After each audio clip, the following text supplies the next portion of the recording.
Hello everyone, welcome back to the shop. Today I will be teaching you all how to make rosettes. Stay tuned. Okay everyone, here we are at the workbench. So to make decorative rivets, obviously you're going to need your rivet that you're wanting to take and do. You can do rivets, decorative rivets, hot or cold, purely up to you. You can do them pretty well cold, or at least get them laid out and then maybe come back over them and touch them up while they're hot. That's an option as well. Today we're going to be doing it cold and we're going to lock it in the vise. I'm essentially just trying to take and show you what goes into making a rosette for a rivet. There's multiple different styles. You guys can let your imaginations run wild with different patterns and shapes and sizes and all that good stuff. But today we're going to be working on a fairly basic one. So the first thing that you're going to need in your tool bag to make some decorative rivets, in my opinion, is this right here, an eye punch. An eye punch is essentially a punch that has a ball or a half circle shaped depression in the end of the punch. This leaves a little bit of a dome, like a little bead once you're done forging it into the material. The second item on the list that you'll need is this right here, a round punch or a ball punch. This is probably more important than this next one here to have, to just be able to do any sort of the decorativeness for the rivets. But, you know, there again, you can do what you like. This here, as you can see, is a teardrop shaped. Essentially, this is a ball punch, a larger ball punch that has been ground away on two sides. And you'll see what that looks like later on if I use this one here.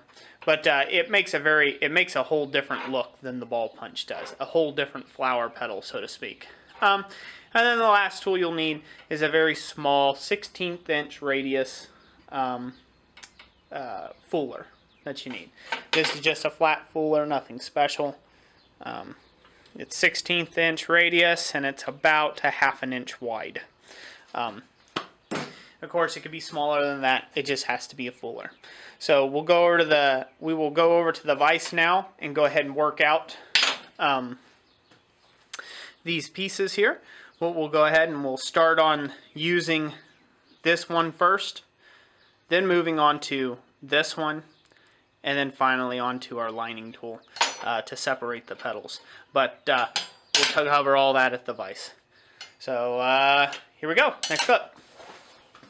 Okie doke. We're here at the vise. We've got our rivet head locked in the vise real firmly. This is a factory made rivet. This works just as well if you've made your own rivet heads hot and things. It doesn't have to be a factory made rivet. This just happens to be convenient. Two things you'll need is a small chasing like hammer. This here is only 8 ounces. 8 to 6 ounces, I believe it is. And you just need this for some of the more finesse work. And then you need a larger, 1.5 pound flat-faced hammer to do your tooling when you're really wanting to move a little bit of material. But those are the two hammers that you'll need in this. Like I said before, the first thing we're going to do is we're going to take and use the ball punch to create a dot in the center. But before we do that, we need to create a little flat on the top of this. So we'll take the small hammer and we're just going to hit and create a small flat spot in the center of that rivet there. So you see that? Hopefully you can see that on the camera. I'll get up here and make sure you guys can still see it here. Yeah, you guys can see I hammered a small flat spot. So anyways, so we need this little small flat spot. We need it so this way this will grip that a little easier and it'll help transition into our petals a little easier later on. So we'll go ahead and hammer this. I'm going to give it a little more of a flat on the top. Okay, good to go. So now I will switch over to a much heavier hammer and I will place this ball punch, once again, ball punch, right on the center of the rivet. And just give it a whack. And check it, see where it needs to go.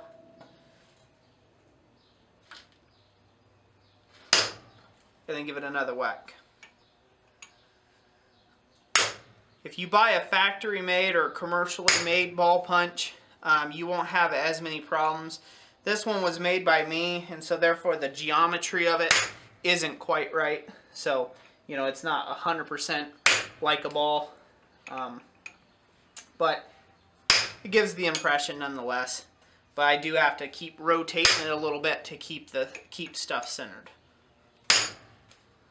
Anyways, after you hammer down so far, you'll be getting what looks like that, like a dot in the center. As you can tell, I got it a little bit off-centered. Hopefully you guys can see that. Yep, you guys can see everything that's going on here.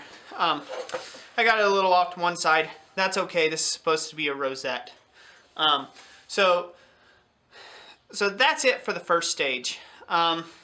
You'll notice that it'll create like a little bit of a burr around that. Just come around that burr and just knock that burr down. We don't want to have any little cold laps or anything like that. You just knock that around that. So next part I like to do is I like to define where my petals are going to be, and that's where this liner comes in, what I call a liner tool, or just a fuller, if you will. You have to decide how many petals you're wanting of your rosette. For this demonstration purposes, we're going to go the easier route, and we're going to do 4, no more than 5 petals. 4 is the easiest. I'm still using the little lightweight hammer, and we're going to start in right up near that ball punch, the edge of the ball punch hole there. Oh. And we're just trying to mark this out. We're not trying to forge this. Let's drop that down. We're just trying to get this marked out.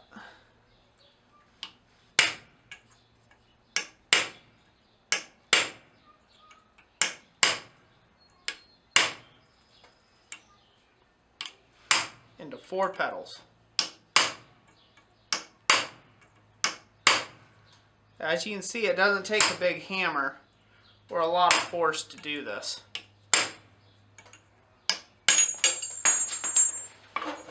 The reason why that keeps doing that is I keep hitting the vice jaw itself and it's bumping it back out of my hands because I got a weird angle there. So I'll just loosen this up, give it a little turn, try and get a little better angle on that, and work that down as well. So all I'm looking to do is just work that down to create a line.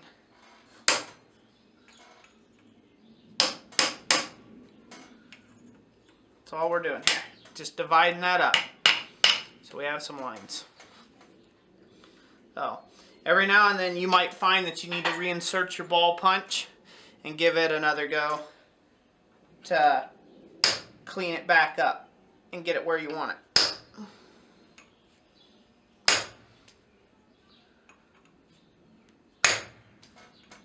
To keep everything nice and clean. That's what we're wanting.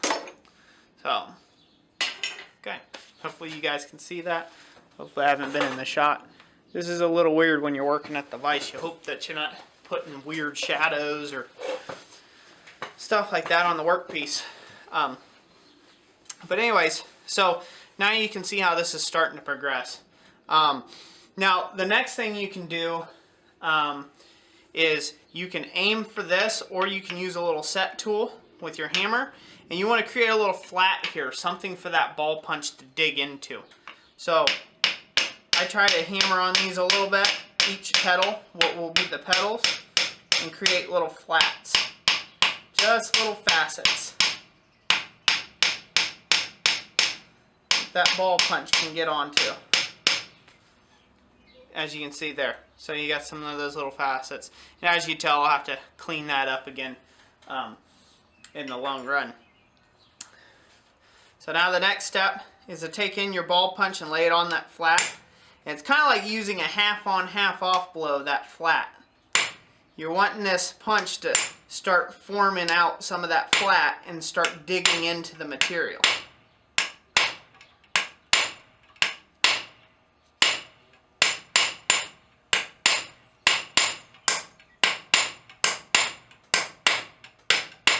And I'm just using I'm just using the light hammer right now. I'm not even using a heavy hammer, but you can see hopefully how that's pulling that material down. Yeah, it's rounding it out.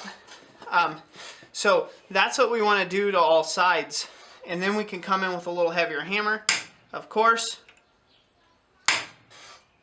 And we can drag a lot more material down and really get it to form out. Right now, we're just trying to drive enough material to make this look good. So we're starting to get there. I need to come up here a little higher and work that out. There we go. So all you're using is this little round punch is almost, well, you're just using it like a controlled hammer blow is all you're doing. So we'll go ahead and do this next part here.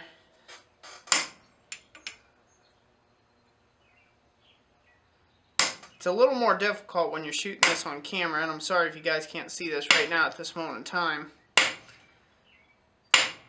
It's hard to get all these angles in perfect.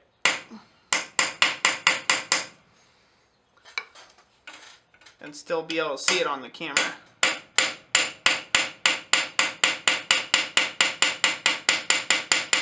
And all we're doing here is just trying to create these bulbous rounds here.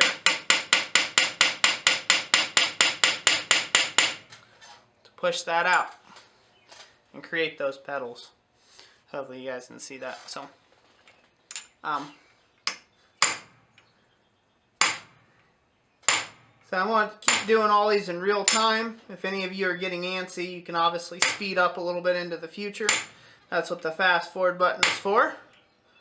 I'm going to do all these in real time here.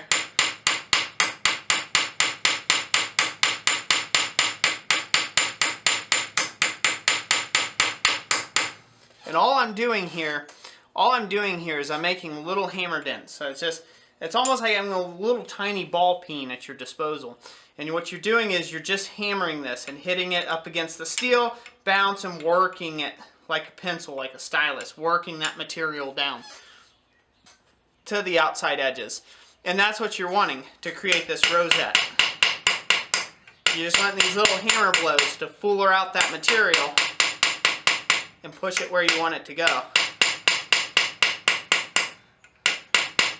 This is the type of stuff, guys, that, you know, really adds a lot to a piece, you know. So say you're doing a knife, you know, say you're doing a knife, and I don't know how it would work out, so to speak, but, you know, just a good example,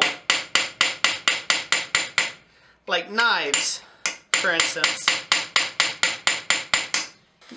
I've seen a lot of handles with just standard pins put in them. And that's all well and fine, but they're not worth as much and they're not aesthetically pleasing as one that has mosaic pins in it. Well, mosaic pins is just a bunch of little pins stacked together. So it's really not that much more difficult. It's just a different approach to give it that extra little bit of something.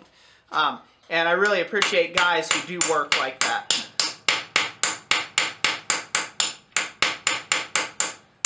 So these little rivets here, doing the little rosettes, they can really add quite a bit of value to your work without a whole bunch of extra effort. And yeah, are you going to work at it? Yeah. Is it all cupcakes and cream? No.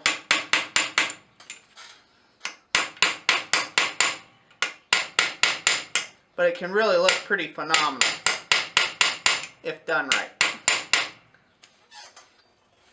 So this process, after you've done riveted through a piece and created your head on the other side, you would come along and do this cold to the other side, obviously, of whatever piece you're working on. So there we go. So now we got our 4 petals there. I think I'm going to come back in, try to come back in with this little ball punch in this area.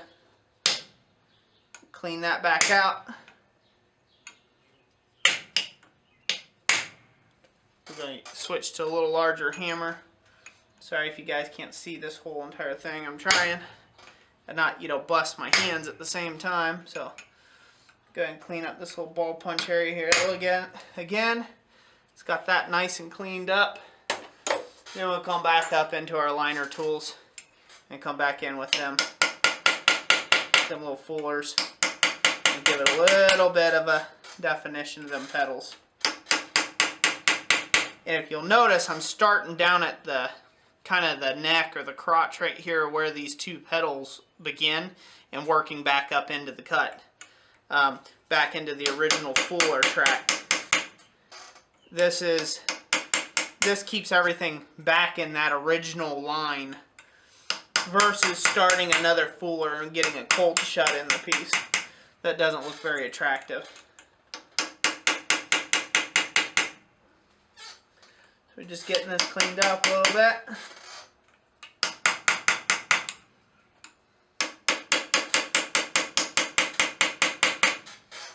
Okay.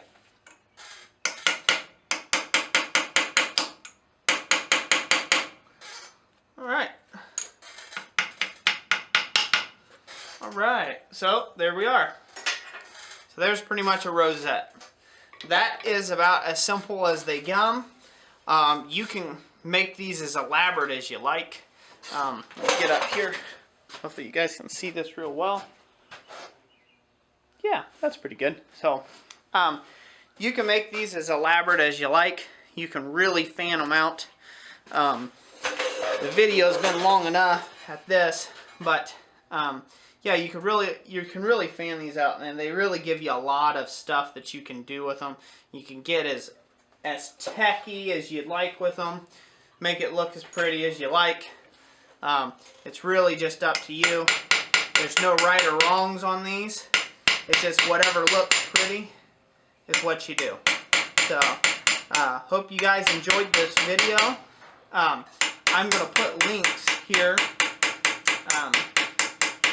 to the left and right of this screen running now. Should be running now. Hopefully you guys like this format a little better than the rolling text, like credits. Anyways, I'll go ahead and put a link to my other two videos, decorative chasing and filework. And we'll catch you on the next one, guys. Thank you all for watching, and leave your comments in the comment section. God bless. Bye-bye.